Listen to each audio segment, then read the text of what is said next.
మగువ ఛానల్కు స్వాగతం. ఈరోజు మనం గర్భవిచ్ఛిత్తిపై మార్గదర్శకాలు అవసరం అనే అంశం చూద్దాం.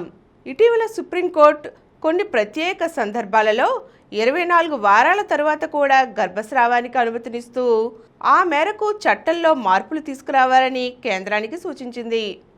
భ్రూణ లోపాలు, అత్యాచారం వంటి హేయ ఘటనల్లో అవాంఛిత గర్భాలకు సంబంధించి కోర్టు మానవీయంగా స్పందిస్తూ న్యాయ నిర్ణయం చేసింది.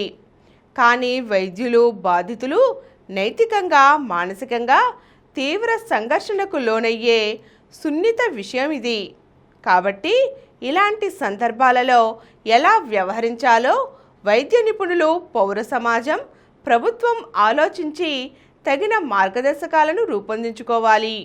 దేశంలోని మహిళలు, బాలికలు అవాంఛిత గర్భాన్ని తొలగించుకోవడానికి, ముఖ్యంగా అత్యాచార బాధితులు గర్భధారణ వయసుతో నిమిత్తం లేకుండా అబార్షన్ చేయించుకోవడానికి అనుమతించాలని సుప్రీంకోర్టు ఇటీవల కేంద్ర ప్రభుత్వానికి సూచించింది. కొన్ని సందర్భాలలో చివరి దశలోనూ గర్భవిచ్ఛిత్తికి వీలు కల్పించేలా చట్టాలను సవరించాలంది. మహిళలకు పునరుత్పత్తి హక్కుల్లో స్వయం ప్రతిపత్తి ఉండాలని, గర్భధారణ, గర్భ విచ్ఛిత్తిలో వారి గౌరవాన్ని కాపాడాలని సర్వోన్నత న్యాయస్థానం చేసిన సిఫారసు ఎంతో మానవీయమైనది, ఉన్నత విలువలతో కూడినది. నిజానికి 2021లోనే రిజిస్టర్డ్ వైద్యుల పర్యవేక్షణలో గర్భస్రావం చేయించుకోవడానికి వీలు కల్పించే మెడికల్ టెర్మినేషన్ ఆఫ్ ప్రెగ్నెన్సీ చట్టానికి చేసిన సవరణలు కీలక మార్పు తీసుకువచ్చాయి.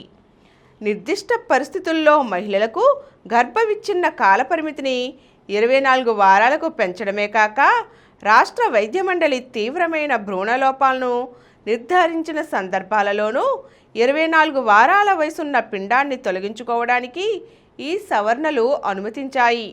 కానీ ఈ ప్రక్రియను ఎలా నిర్వహించాలనే విషయంలో మాత్రం స్పష్టత లేదు. సాధారణంగా 24 వారాల తర్వాత గర్భస్రావం చేస్తే తల్లి కడుపులోని పిండం లేదా బిడ్డ గుండె కొట్టుకుంటూ, శ్వాస తీసుకుంటూ, కొన్నిసార్లు ఏడుస్తూ సజీవంగా బయటకు వచ్చే అవకాశాలు ఉంటాయి. అలా ఈ లోకంలోకి వచ్చే అవాంఛిత పసికందును ఏం చెయ్యాలో తెలియక వైద్యులు, బాధిత కుటుంబాల వారు తీవ్రమైన మానసిక ఘర్షణకు లోనవుతారు.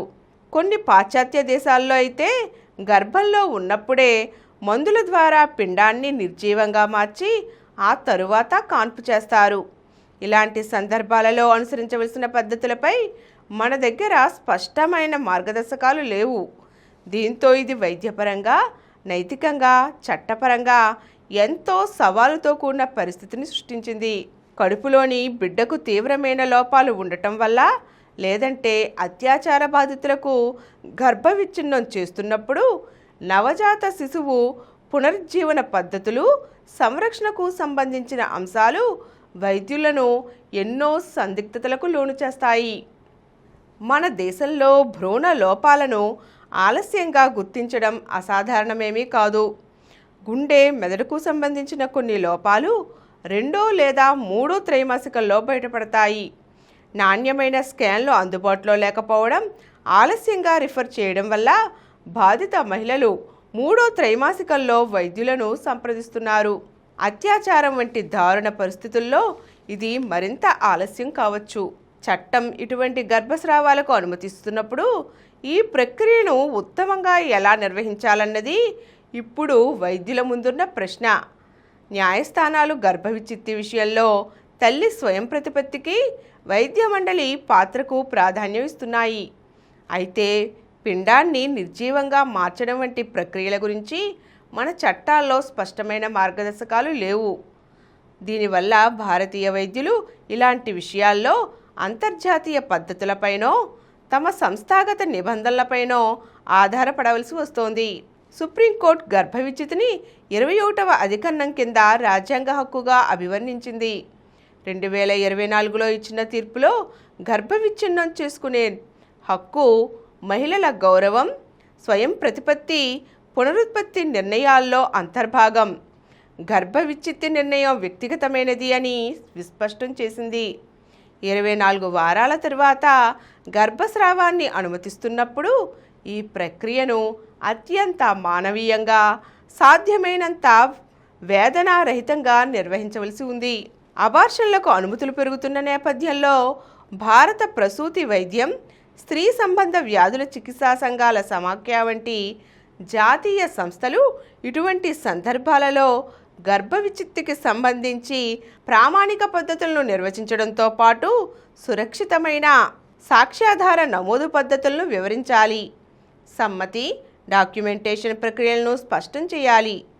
సదుద్దేశంతో పనిచేసే వైద్యులకు చట్టపరమైన రక్షణ కల్పించాలి. గర్భ విచ్ఛిత్తిని నైతికంగా, చట్టపరంగా, మానవీయంగా ఎలా నిర్వహించాలన్నది చాలా ముఖ్యం కాబట్టి అందుకు స్పష్టమైన మార్గదర్శకాలను రూపొందించడం అత్యావశ్యకం. ఈరోజు మనం గర్భ విచ్ఛిత్తికి సంబంధించి కొత్త మార్గదర్శకాలు ఎందుకు అవసరమో ఒక వివరణ తెలుసుకున్నాం కదండి. మరో చక్కని అంశంతో మళ్ళీ కలుద్దాం. ఈ కార్యక్రమం మీకు ఎంతో నచ్చింది కదా.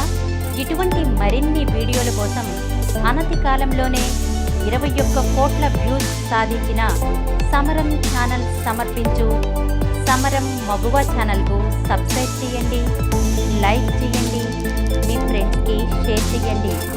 అలాగే ప్రక్కనున్న గంట సింబల్ని ప్రెస్ చేయడం మర్చిపోకండి.